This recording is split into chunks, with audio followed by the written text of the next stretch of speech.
주일 예배 오신 여러분들에게 주님 주시는 은혜와 평강이 함께 하시기를 간절히 바랍니다. 담임 목사님께서는 어머니 장례식을 잘 마치시고 2주간 격리하셔야 되어서 2주간 부목사들이 돌아가면서 말씀을 전하도록 하겠습니다. 오늘 저는 여러분들과 파도를 두려워하지 마십시오라는 제목으로 같이 은혜를 나누고자 합니다. 체이싱 매버릭스라는 영화를 본 적이 있습니다. 이 영화는 서핑을 하는 한 소년에 대한 이야기입니다.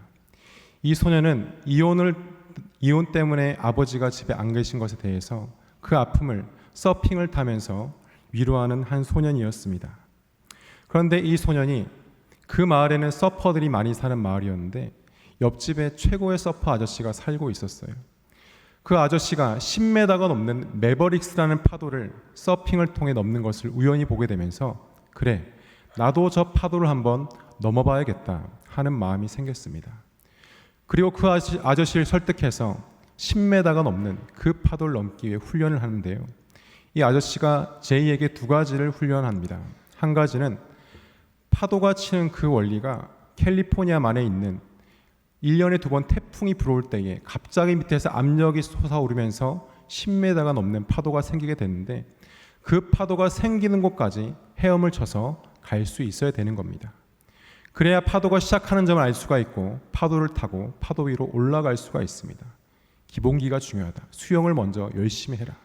그리고 두 번째는 파도를 타는 것도 중요하지만 만약에 파도 타는 것이 실패해서 떨어졌을 때에 그 파도에 맞지 않으려면 깊이 잠수해서 오랜 시간 잠수를 해야 된다. 잠수하는 걸 배우는 거예요. 그러면서 이 제이가 아저씨랑 열심히 연습해서 2m, 3m, 5m, 10m가 넘는 파도를 타기 위해서 열심히 훈련합니다. 제이가 파도를 넘었을까요? 못 넘었을까요? 넘었으니까 영어로 만들었겠죠. 그런데 이 제이가 10m가 넘는 매버릭스, 태풍 전에 그 파도가 온다는 소식을 듣고 아저씨랑 같이 해변에 갔습니다. 그리고 그 파도를 넘으러 가는데 아저씨가 한마디 하는 거예요. 제이야, 파도를 쳐다보면 안 돼. 파도를 보면 두려움이 생겨서 그 파도를 절대 넘을 수가 없어. 그 파도 너머에 있는 서핑보드가 가야 될 길만 보면은 너는 어느 순간 그 10m가 넘는 파도를 넘고 있을 거야 라고 말했습니다. 제가 왜 이렇게 파도 얘기를 할까요? 오늘 본문에 나오는 제자들도 파도를 만났습니다. 사실대로 말하면 예수님께서 그 제자들을 성남파도 한가운데로 초청하셨습니다. 파도가 있는 곳까지 제자들을 보내신 거예요. 그 파도를 보여주시고 그 파도를 넘기 원하는 마음으로 초청하십니다. 오늘 본문이 있기 전 사건이 무엇인지 아십니까? 바로 오병이어 사건이었습니다. 떡 5개와 물고기 2마리로 5,000명을 먹이는 기적을 일으키셨어요. 제자들은 그 사건을 보고 예수님이 드디어 왕으로 오실 시간이 되었다. 우리가 그분에게 정말 열심히 따르고 사람들 다스릴 수가 있겠다 하면서 축제와도 같은 그 장면 뒤에 예수님께서는 제자들을 어디로 보내십니까? 22절입니다. 예수께서 즉시 제자들을 재촉하사 자기가 무리를 보낸 동안에 배를 타고 앞서 건너편으로 가게 하시고 재촉하여서 풍랑이 이는 바다 한가운데로 보내십니다. 예수님에 대한 믿음이 가장 뜨거울 때에 가장 깊은 고난의 파도 한가운데로 보내신 것입니다.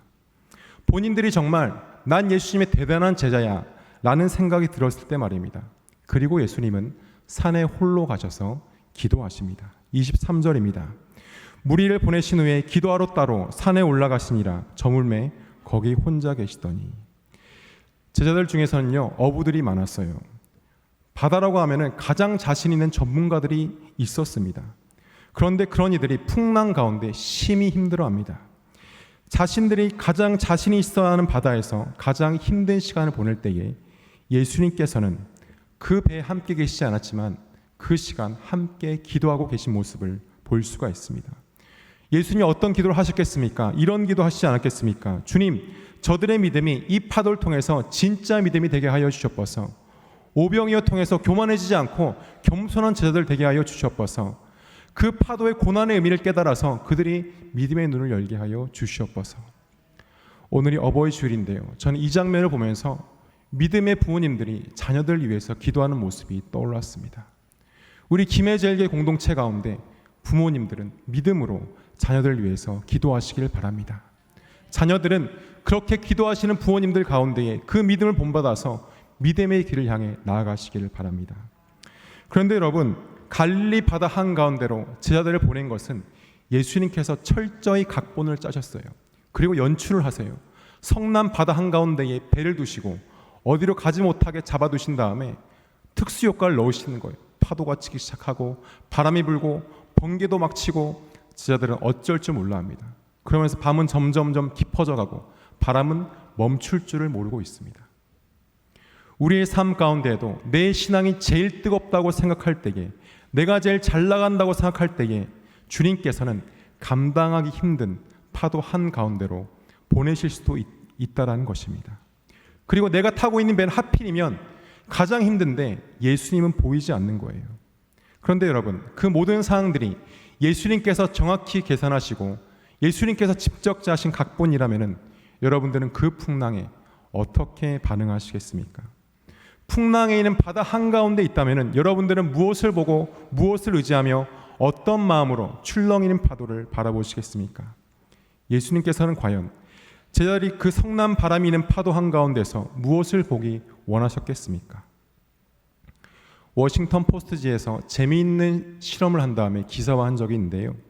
2007년 1월 10일 당대 최고의 바이올리니스트였던 조슈아 벨을 허름한 옷을 입히고 40억짜리 스트라디바디우스 바이올린을 들고는 길 한가운데서 연주를 하게 하고 사람들의 반응을 살펴보는 실험을 하였습니다. 조슈아 벨은 너무 재밌겠네요. 그런데 말이죠, 제가 연주하면 사람들이 몰려와서 막 사인 받으려고 하지 않을까요? 그리고는 연주를 하기 시작했습니다. 조슈아 벨을 딱 보면 알만한 지식인들이 많은 워싱턴과 한가운데에서 조슈아 벨은 허름한 옷을 입고 40억짜리 바이올린을 들고서는 진심으로 연주를 합니다. 조슈아 벨이 연주할 때 1000명 가까운 사람들이 지나다녔는데요. 그 조슈아 벨에게 동전이나 돈을 준 사람은 27명이었고 단 7명만이 길을 가다 걸음을 멈추고 그 연주를 보았습니다. 그리고 단 한 명만이 처음부터 끝까지 그 연주를 들었는데요. 그 사람은 그 옆에 앉아있던 구두닦이였습니다. 이 구두닦이는 음악을 듣는데 자신은 조슈아 벨이 누군지 몰랐지만 저 사람은 특별한 것이 있구나, 정말 잘하는구나 하면서 사람들이 가장 많이 다니는 시간에 돈을 제일 많이 벌 수 있었지만 그 구두닦이는 구두 가방을 내려놓고 조슈아 벨만 쳐다보고 있었습니다. 그런데 그 외에 다른 사람들은 자신의 일에 바빠서, 자기 출근길이 바빠서 조슈아 벨에게 눈길을 주지 않고 다 앞으로 걸어갔습니다. 3일 전에 조슈아 벨은 보스턴 심포니홀에서 가장 비싼 좌석은 50만 원이었고 가장 싼 좌석은 10만 원이었는데 말입니다. 어쩌면 우리도 예수님께서 우리 앞에서 그의 말씀을 아름다운 음악가도 같이 들려주시는데 내 갈 길이 바빠서 내 앞에 있는 파도가 너무 커서 예수님을 알아보지 못하고 있지는 않습니까? 오늘 본문에서 제자들이 그러했습니다.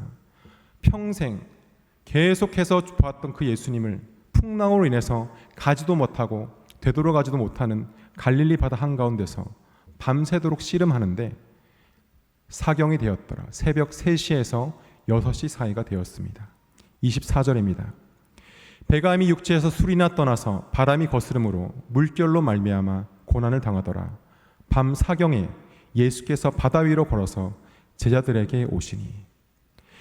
제자들은 저녁쯤 되는 시간부터 밤 사경, 새벽 3시가 넘도록 오랜 시간 동안 파도와 씨름을 하고 있었고 예수님 또한 그 오랜 시간 동안 산에서 기도하고 계셨습니다.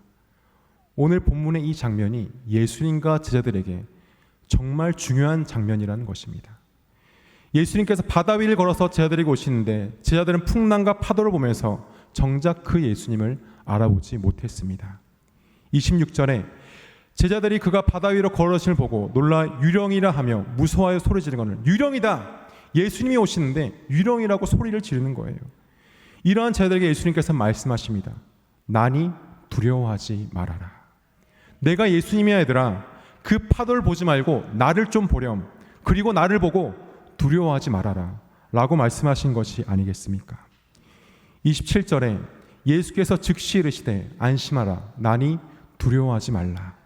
바로 나다라고 말씀하신 것은 원어로 에고 에임이라고 있습니다. 이것은 구약의 하나님께서 자신을 나타낼 때 쓰시던 표현이에요.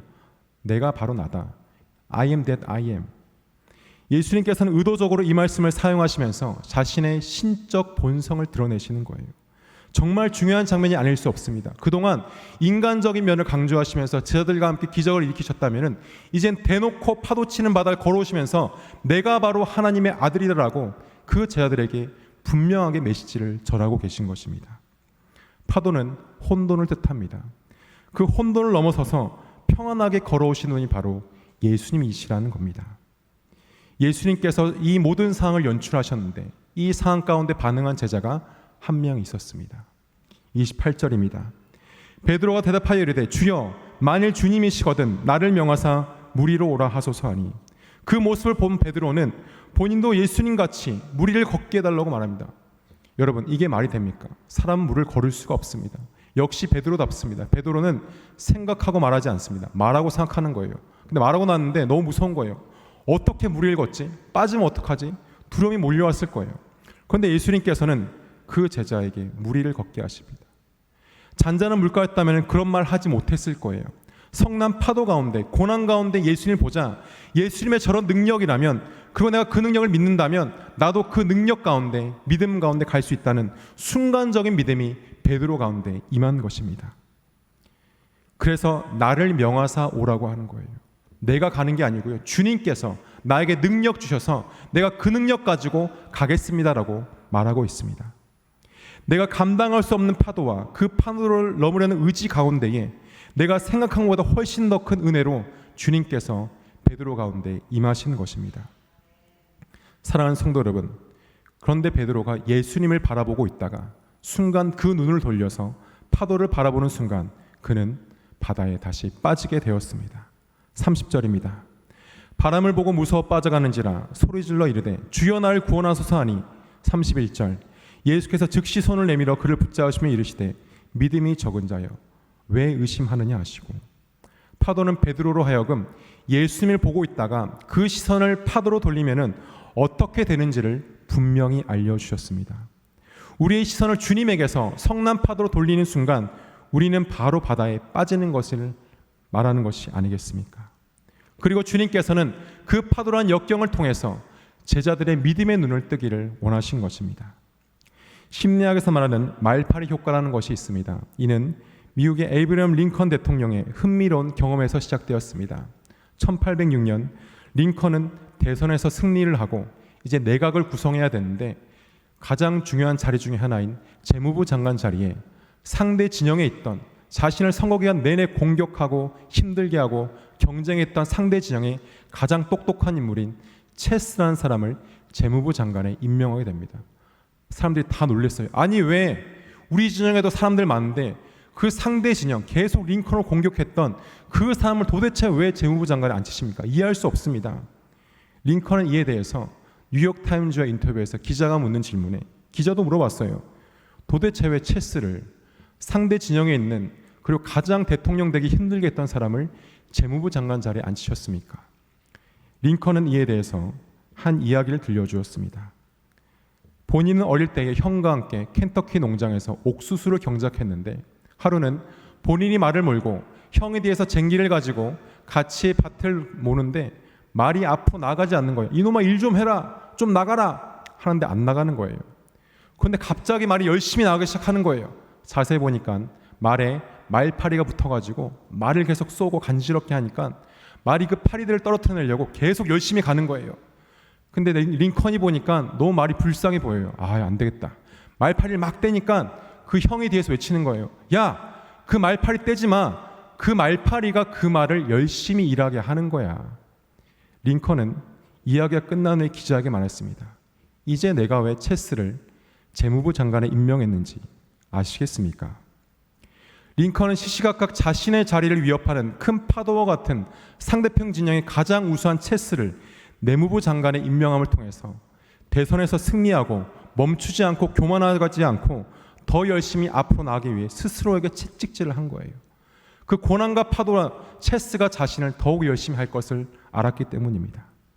예수님도 고난의 파도가 제자들을 더욱 긴장하게 하고 그 파도를 걸어오시는 예수님의 신성을 보게 하신 것과 마찬가지입니다.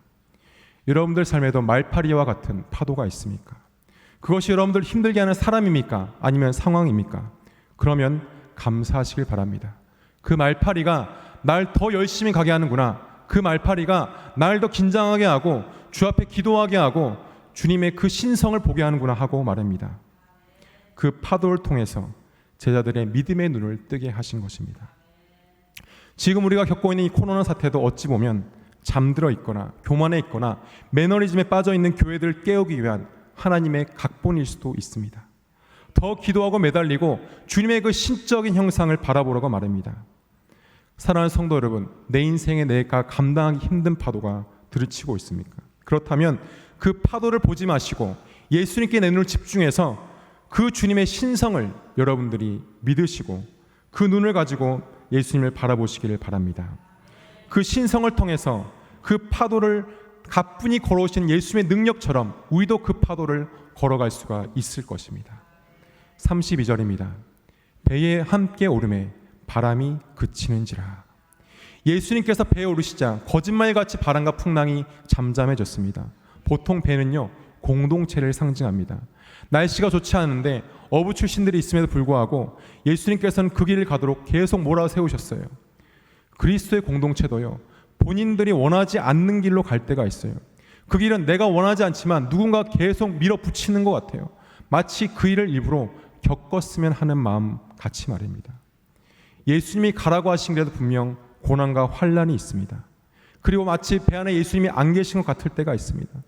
그런 위태로운 배 안에 있을 때에 어쩌면 제자들의 두려움은 파도와 풍랑이 아니라 예수님이 안 계신 그 자리였을 수도 있습니다. 하지만 예수님께서는 그들 위해 계속 기도하시고 파도 사이로 걸어오셔서 그의 신성을 통해 보여주시고 그 배에 함께 하실 때에 모든 파도가 잠잠해질 줄을 믿습니다.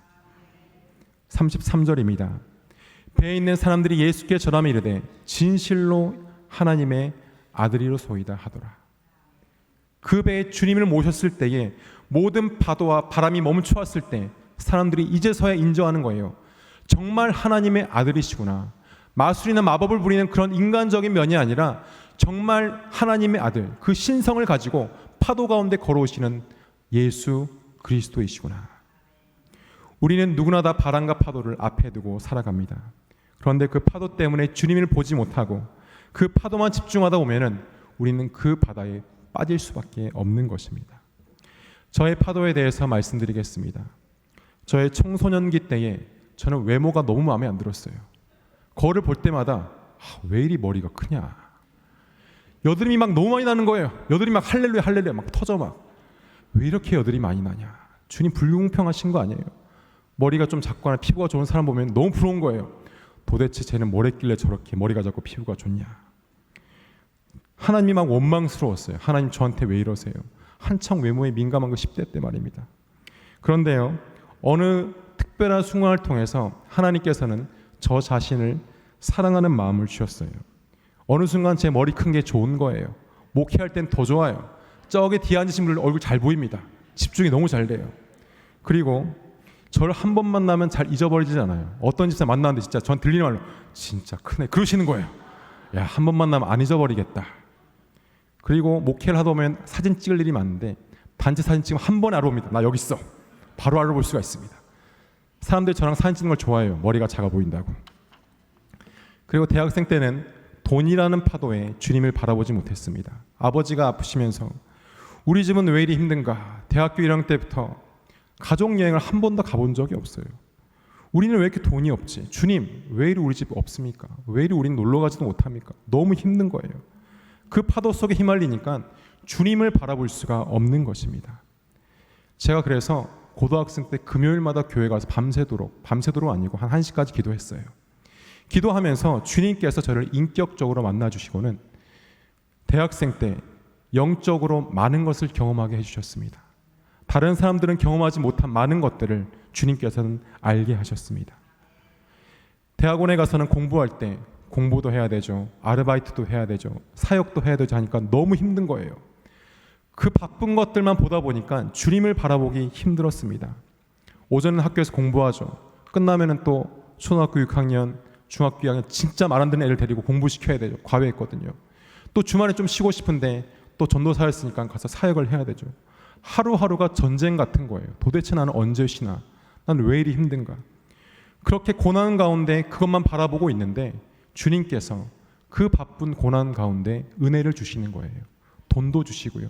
천사 같은 사람들을 붙여주셔서 그 사람들을 통해서 많은 일을 하게 하셨습니다. 제가 그리고 전담 사역을 나와서는 사람이라는 파도를 만났어요. 어딜 가든지 꼭 한 명씩 있습니다. 저랑 잘 안 맞는 사람, 진짜 나랑 부딪히는 사람, 내 문제든지 그 사람 문제든 어쨌든 부딪혀요. 너무 힘든 거예요. 아, 나한테 왜 이러지? 내가 뭐 잘못했나? 내가 무슨 큰 잘못하면 왜 이러지? 너무 화가 나는 거예요. 제가 이렇게 강해 보여도요, 마음이 굉장히 부드럽습니다. 유부남이에요. 유난히 부드러운 남자입니다.